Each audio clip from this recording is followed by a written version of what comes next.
नमस्कार, हमारा उत्तर प्रदेश में आप सभी का स्वागत है। आपके साथ मैं अंजलि झा। तो चलिए इसी बीच बड़ी खबर की ओर रुख करते, जहां पर गोंडा दौरे पर सीएम योगी आदित्यनाथ है, वहीं 50 करोड़ का लोन वितरण कार्यक्रम भी आयोजित किया गया।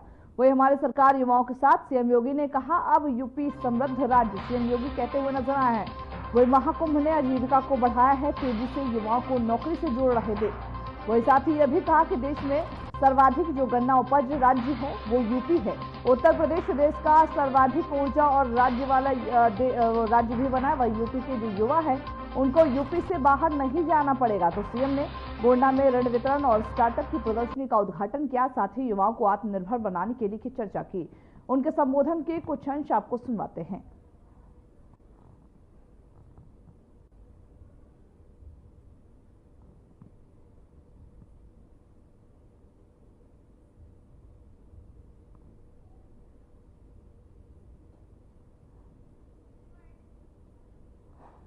गोंडा दौरे पर सीएम योगी आदित्यनाथ पहुंचे हैं और साथ ही साथ उन्होंने इस दौरान ये भी कहा कि यूपी के जो अब युवा हैं उनको बाहर नहीं जाना पड़ेगा। रोजगार के लिए 50 करोड़ का जो लोन वितरण कार्यक्रम है वो आयोजन किया गया था और इसी के साथ इसमें तमाम जो लोग थे वो पहुंचे थे और साथ ही साथ तमाम अधिकारी भी इस दौरान पहुंचे थे। तो उस दौरान एक ऋण वितरण और स्टार्टअप की जो प्रदर्शनी थी उसका शुभारंभ करते हुए सीएम योगी आदित्यनाथ नजर आए हैं। उन्होंने महाकुंभ का भी इस दौरान जिक्र किया और कहा कि महाकुंभ के दौरान ही लोगों को एक बड़े स्तर पर रोजगार मिला और साथ ही साथ वही देश में सर्वाधिक जो गन्ना उत्पादन है वो उत्तर प्रदेश है।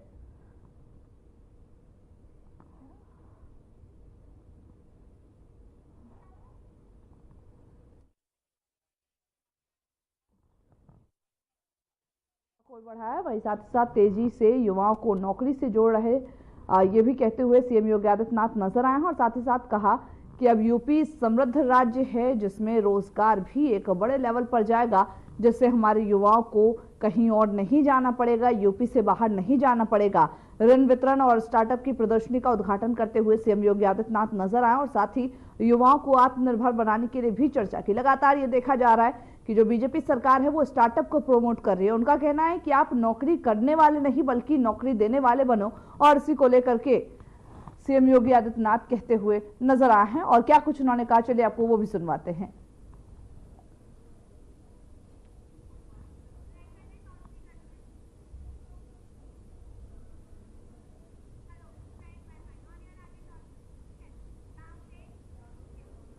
तो वही सीएम योगी आदित्यनाथ ने इस स्टार्टअप के जो कार्यक्रम थे उसमें ऋण देते हुए क्या कुछ कहा और क्या कुछ उसके कुछ खास अंश आपको सुनवाते हैं। वहां पर कोई ताकत उस राज्य या उस देश का बाल बांका नहीं कर सकती है। सरकार को उसके लिए संबल बनना पड़ेगा। युवा ऊर्जा अपना रास्ता स्वयं तय कर देगी और उसी रास्ता तय करने के अभियान में आपका संबल बनने के लिए डबल इंजन की सरकार आज आपके बीच में आई है। बहनों और भाइयों, अभी हाल ही में आपने इस सदी के सबसे बड़े सांस्कृतिक और आध्यात्मिक आयोजन को उत्तर प्रदेश की धरती में आयोजित करते हुए देखा होगा। 13 जनवरी से 26 फरवरी तक देश और दुनिया टकटकी लगा करके उत्तर प्रदेश के प्रयागराज की ओर देख रही थी। वे आश्चर्यचकित थे, इतनी बड़ी संख्या में मानवता का यह समागम एक नए भारत की ताकत का एहसास करा रहा था। भारत के सामर्थ्य को दुनिया के सामने रख रहा था और प्रधानमंत्री मोदी जी के मार्गदर्शन और नेतृत्व में महाकुंभ ने उत्तर प्रदेश के इस बड़े आयोजन के माध्यम से एक भारत श्रेष्ठ भारत की एक नई आधारशिला को ही आगे बढ़ाने का काम किया है। इस आयोजन में ने इस बात को साबित किया है कि विरासत को विकास के साथ जोड़ोगे, अच्छे परिणाम आएंगे, आस्था का सम्मान होगा, तो वह आजीविका का आधार बनेगा। संस्कृति को अगर हम सुरक्षा प्रदान करेंगे तो हमारी समृद्धि का आधार बन सकती है, और ये महाकुंभ ने साबित किया है। महाकुंभ के कारण उत्तर प्रदेश में आस्था और आजीविका के, संस्कृति और समृद्धि के नए नए कॉरिडोर बने। प्रयागराज से मां विंध्यवासिनी धाम और काशी का एक कॉरिडोर, प्रयागराज से अयोध्या होते हुए देवीपाटन हो या गोरखपुर का मार्ग हो, ये दूसरा कॉरिडोर। प्रयागराज से महर्षि वाल्मीकि की साधना भूमि, संत तुलसीदास जी की जन्मभूमि और चित्रकूट को जोड़ने वाला तीसरा कॉरिडोर। प्रयागराज से श्रृंगवेरपुर होते हुए लखनऊ और नैमिषारण्य, ये तीसरा आध्यात्मिक कॉरिडोर बनते हुए देखा। और प्रयागराज से आगरा होते हुए मथुरा, वृंदावन, बरसाना, गोकुल, नंदगांव, गोवर्धन, यह भी एक पांचवा आध्यात्मिक कॉरिडोर बनते हुए देखा है। यानी जहां कहीं भी इस कॉरिडोर में देश और दुनिया से आने वाला हर श्रद्धालु इन स्थलों पर जाता था, व्यापक रूप से वहां की आर्थिक उन्नयन में अपना योगदान दे रहा था, और उस उन्नयन के माध्यम से बहुत सारे नौजवानों ने स्वयं को आर्थिक स्वावलंबन के मार्ग पर प्रशस्त करने के लिए नए नए तौर तरीके अपनाने का काम किया था। यह युवा ऊर्जा है, इसको अवसर मिलना चाहिए, सरकार को उसका संबल बनना चाहिए। होली का आयोजन उत्तर प्रदेश में बहुत शांतिपूर्ण तरीके से संपन्न हुआ।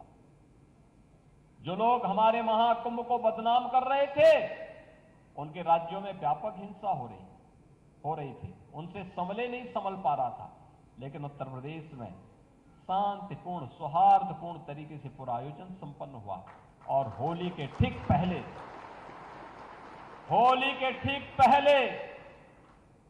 डबल इंजन की भारतीय जनता पार्टी की सरकार ने 60,244 युवाओं को उत्तर प्रदेश पुलिस में भर्ती करके उनका परिणाम भी घोषित किया है।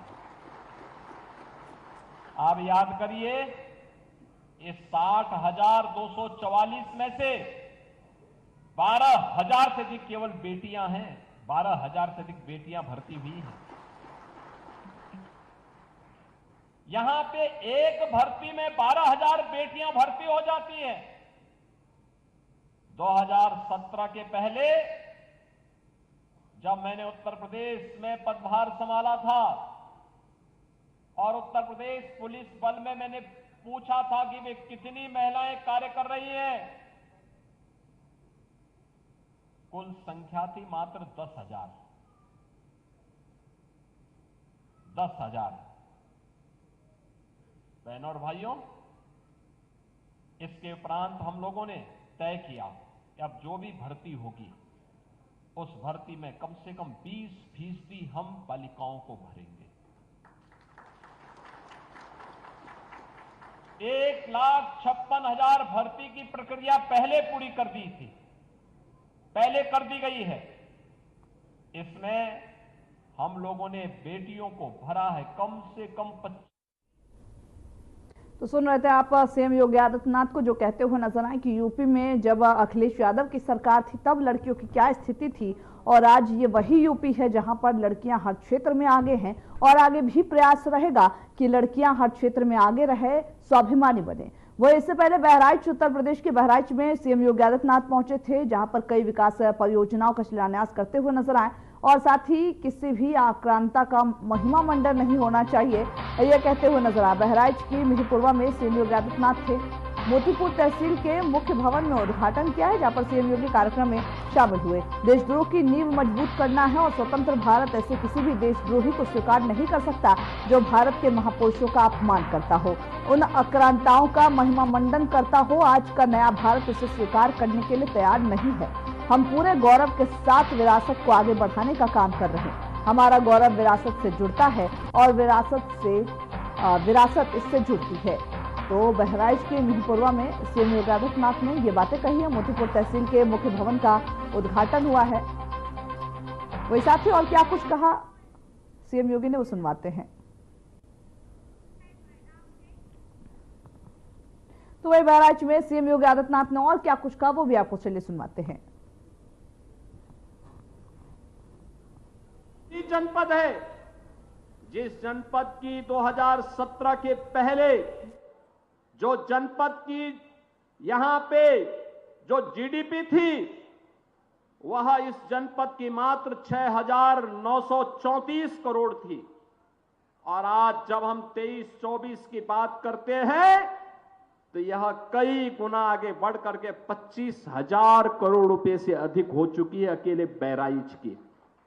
बहराइच में इस दौरान यहां पे निवेश के भी ढेर सारे प्रस्ताव आए हैं।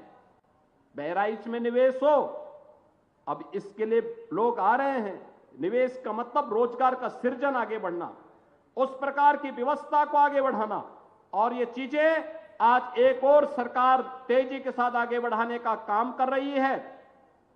आज मुझे अभी गोंडा में बहराइच के युवाओं को भी हम लोग मुख्यमंत्री युवा उद्यमी योजना के अंतर्गत कई युवाओं को 5 लाख रुपए तक का ब्याज मुक्त ऋण उपलब्ध करवाने का कार्य करने जा रहे हैं, जिससे वह भी एक युवा उद्यमी के रूप में अपनी पहचान बना सके। तो हमारे भी दायित्व बनता है कि हम भी विकास की इस प्रक्रिया का हिस्सा बने। उसी प्रक्रिया का हिस्सा बनाने के लिए आज मैं आपके बीच यहां पर आया हूं। मैं आप सबसे ये कहूंगा, याद रखना, विकास का कोई विकल्प नहीं हो सकता। और जो ये भवन बनाए जा रहे हैं, हमारा प्रयास है, भवन बन गया है, बहुत शीघ्र हम लोग यही व्यवस्था करने जा रहे हैं कि हर तहसील में फायर स्टेशन की स्थापना भी हो, जिससे गर्मियों में फसलों पर या गरीबों के या किसी भी घर में किसी भी अन्य स्थल पर अग्निकांड की घटना से कोई जनधन की हानि न होने पाए। लगातार सरकार इस दिशा में प्रयास कर रही है। अच्छी कनेक्टिविटी हो, आवागमन आसान हो, सरकार इसके लिए पूरी प्रतिबद्धता के साथ कार्य कर रही है। और इसीलिए आज आपके बीच में मैं मेरे यहां पर आया हूं। मैं इस अवसर पर एक बार फिर से मिहींपुरवा की इस नई तहसील भवन के लोकार्पण के अवसर पर आप सभी को बधाई देता हूं। पूरे बलहा विधानसभा क्षेत्र और बहराइच के वासियों को बधाई देता हूं। आप सबको मैं आगामी चैत्र नवरात्रि का कार्यक्रम प्रारंभ होने जा रहा है 30 मार्च से, नवरात्रि की भी और रामनवमी की भी हृदय से बधाई देते हुए अपनी शुभकामनाएं देता हूं और विश्वास करता हूं कि सुशासन और विकास की इस रफ्तार के साथ कदम से कदम मिलाकर के आप हमारे जनप्रतिनिधियों के साथ आगे बढ़ेंगे। हमारी गौरव गाथा विरासत के साथ जुड़ती है, विरासत विकास के साथ जुड़ता है। विरासत और विकास की अद्भुत गाथा का ही एक नया रूप है बहराइच का, जहां मेडिकल कॉलेज भी बन गया है और साथ साथ हमने बहराइच का बाईपास भी स्वीकृत कर दिया है। बहराइच में एक नया बाईपास भी होगा।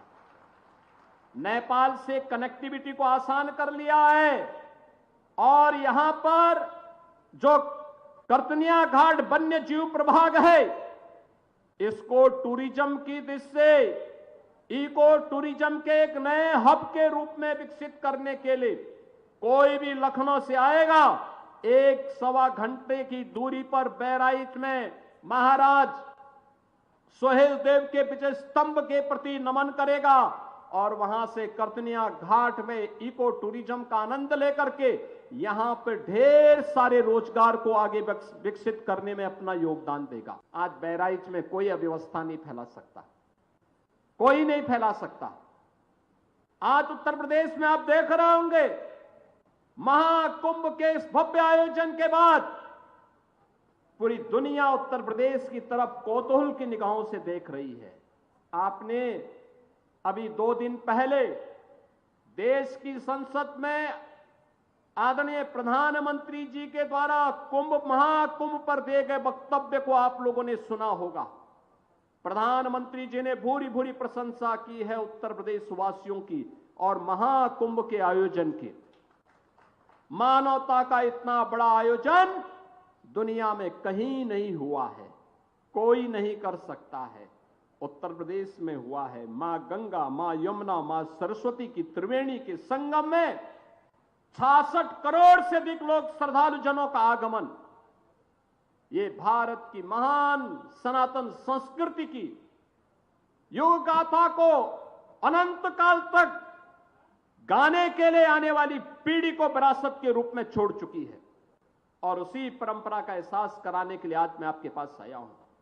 आप सबसे कहने के लिए एक तरफ एक भारत श्रेष्ठ भारत की परिकल्पना साकार हो रही है, पूरा देश एकजुट होकर के कार्य कर रहा है। उन स्थितियों में मैं सभी उत्तर प्रदेश वासियों से कहना चाहूंगा, जब भारत की सनातन संस्कृति और भारत की परंपरा का गुणगान दुनिया कर रही है,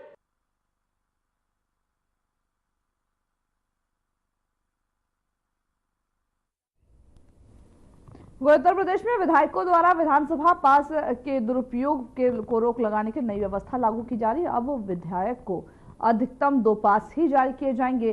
फैसला जहां विधानसभा अध्यक्ष सतीश महाना ने लिया है, जिसके तहत अप्रैल के अंत तक पहले से जारी सभी पास को निरस्त कर दिया जाएगा। जो पास जारी होंगे वो RFID तकनीक पर आधारित होंगे।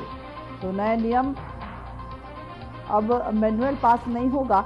और साथ ही साथ आपको बताते चले कि विधायकों की जो रंगबाजी थी वो कहीं ना कहीं अब खत्म जरूर होगी, क्योंकि ऑलरेडी उनके पास बहुत सारे ऐसे पास होते थे जिसकी वजह से वो उसका दुरुपयोग भी करते थे और जो विधायक के बच्चे होते थे वो भी कहीं ना कहीं इस पास का दुरुपयोग करते हुए नजर आ रहे थे। लेकिन अब ये सुविधा बंद हो रही है। उत्तर प्रदेश में विधायकों की अब रंगबाजी जो थी वो अब खत्म हो रही है। RFID तकनीक पर आधारित होंगे। जो पास नए मिलेंगे वो होंगे और हर विधायक के पास केवल 2 पास ही होंगे। अनगिनत पास जारी करने पर अब रोक लगाई गई है। हालांकि एक बड़ी जो कार्रवाई कही जा सकती है उत्तर प्रदेश सरकार की ओर से की गई है। पास का जो डिजिटल रिकॉर्ड रहेगा और उसी के बेसिस पर विधायक के जो पास में काम होगा वो देखा जाएगा। हालांकि अगर देखा जाए,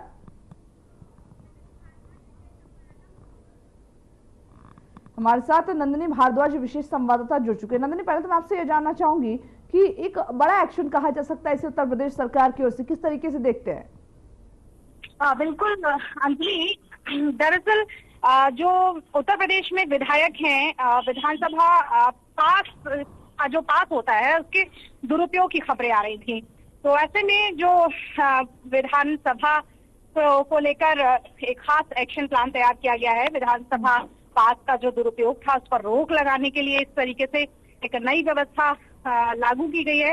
विधानसभा में प्रवेश के लिए जो पास इस्तेमाल किया जाता है, जो विशेष पास होते हैं, तो उनका दुरुपयोग हो रहा था। इसलिए अब क्या है कि अप्रैल के आखिर तक जो पास अब तक जारी किए गए थे वो निरस्त कर दिए जाएंगे। और इसके साथ ही मैं आपको बता दूं कि जो विधानसभा में प्रवेश के लिए जो पास होते थे, लेकिन अक्सर ऐसी खबरें आती हैं और ऐसा देखने में आया है कि टोल टैक्स बचाने के लिए हो या फिर सचिवालय के जो विभिन्न भवन हैं उनमें बेरोक-टोक आने जाने को लेकर पार्किंग शुल्क से बचने के लिए ये इन पासों का इस्तेमाल दुरुपयोग कर लिया जाता था। लेकिन अब जो है वो नए विधायक पास जो आने वाले हैं उनके बहुत सारे फायदे हैं। मसलन टोल प्लाजा पर शुल्क नहीं देना पड़ता था, ये भी इन पासों के जरिए उनका काम बन जाता था विधायकों का। सचिवालय के किसी भी भवन में अगर रोक टोक थी तो फिर अगर ये पास दिखा दिया करते थे तो फिर वहां पर भी रोक टोक नहीं होती थी, उनको प्रवेश मिल जाता था। लेकिन अब क्या है कि विधायकों को मैनुअल पास की जगह RFID पास जारी कर दिए जाएंगे और ये पास जो है वो RFID तकनीक पर डिपेंड है, आधारित है। इससे क्या होगा कि जो जैसे ही विधायक सचिवालय के गेट पर जाएंगे तो ये स्वचालित रूप से खुल जाएंगे। जी, मैं आपसे ये भी जानना चाहती हूँ नंदिनी कि आखिर अगर देखिए ये पास, जैसा आपने कहा कि ये पास डिजिटल पास होगा जिससे लोग दुरुपयोग नहीं कर पाएंगे, लेकिन क्या ये पास विधायक तक ही रहेगा? क्योंकि हमने हर बार देखा है पास किसी और का, ले कोई और जा रहा है, एंट्री कोई और कर रहा है। ऐसे में अब कौन सी ऐसी तकनीक है और जिस RFID का आपने जिक्र किया, मैं उसके बारे में भी जरा जानकारी लेना चाहूंगी। जी बिल्कुल अंजलि, दरअसल क्या है कि विधानसभा के जो स्पीकर हैं उन्होंने ये अहम फैसला लिया है। तो अब इस नए नियम के तहत क्या होगा कि अब किसी भी विधायक को केवल 2 पास मिलेंगे और अनगिनत पास जारी करने पर रोक लग जाएगी। एक तरीके से टोल पर छूट हो तो वो तभी मिलने वाली है अंजलि जब विधायक खुद गाड़ी में बैठे होंगे और जो पास का जो डिजिटल एक रिकॉर्ड होगा जिससे जो दुरुपयोग हो रहा है उस पर उसकी संभावना कम हो जाएगी। इसके साथ ही जो नया पास जारी कराने के लिए पहले के पास को आपको जमा कराना जरूरी होगा, ये भी नियम लागू किया गया है। इसके साथ ही कुछ विधायकों ने हालांकि इस व्यवस्था पर, इस नई व्यवस्था पर आपत्ति जताई है। उनका कहना है कि अगर कई बार एयरपोर्ट पर या फिर अन्य स्थानों पर गाड़ियां लेने आती हैं तो फिर ऐसे में वाहन के लिए पास होना जरूरी है, तो वाहन के लिए एक एक्स्ट्रा पास होना चाहिए, तो ना कि सिर्फ विधायक के लिए होना चाहिए। हालांकि इस बदलाव को पारदर्शिता और व्यवस्था सुधार की दिशा में एक बड़ा कदम माना जा सकता है। फिलहाल जो है वो ये रहेगा कि विधायकों को मैनुअल पास की जगह RFID पास जारी कर दिए जाएंगे और ये पास जो होंगे वो रेडियो फ्रीक्वेंसी आइडेंटिफिकेशन टेक्निक पर बेस्ड होने वाले हैं। जी बिल्कुल, देखिए नंदिनी, कहीं ना कहीं एक बड़ी पहल है उत्तर प्रदेश सरकार की ओर से और कहीं ना कहीं इससे हम विधायक की ही केवल बात नहीं करेंगे रंगबाजी की, उनके जो बच्चे हैं, उनके जो रिलेटिव है, वो भी कहीं ना कहीं इस पास का गलत इस्तेमाल करते हुए नजर आते हैं, कई बार पकड़े भी गए हैं। बहुत शुक्रिया आपका हमारे साथ जुड़ने के लिए, ज्यादा जानकारी देने के लिए। हालांकि अब इन सभी पर रोक लगेगी क्योंकि अब डिजिटल पास उपलब्ध होंगे विधायक के पास, और वो भी केवल 2 अनगिनत पासों पर अब पूरी तरीके से रोक लगेगी और कहीं ना कहीं अब रंगबाजी पर भी रोक लगेगी। तो चलिए इस बीच बड़ी खबर की ओर रुख करते हैं, जहां पर आजम खान से 3 करीबियों ने मुलाकात की है। महिला सहित 3 करीबियों ने इस दौरान मुलाकात किया है। सीतापुर जिला जेल में बंद है आजम खान। आजम खान से जुड़ी हुई ये बड़ी खबर आपको बता रहे, जहां पर 3 करीबियों ने आजम खान से मुलाकात किया है। सीतापुर जेल में आजम खान बंद है और इसी बीच ये खबर सामने आ रही कि 3 करीबियों, जिनमें महिला भी शामिल है, तीनों ने मुलाकात की है आजम खान से। हालांकि ये मुलाकात क्या मायने रखता है, ये बड़ा सवाल है, लेकिन फिलहाल खबर ये आ रही है कि सीतापुर जिला जेल में आजम खान जो कि बंद है, वहां पर आजम खान से महिला सहित 3 करीबियों ने मुलाकात की है।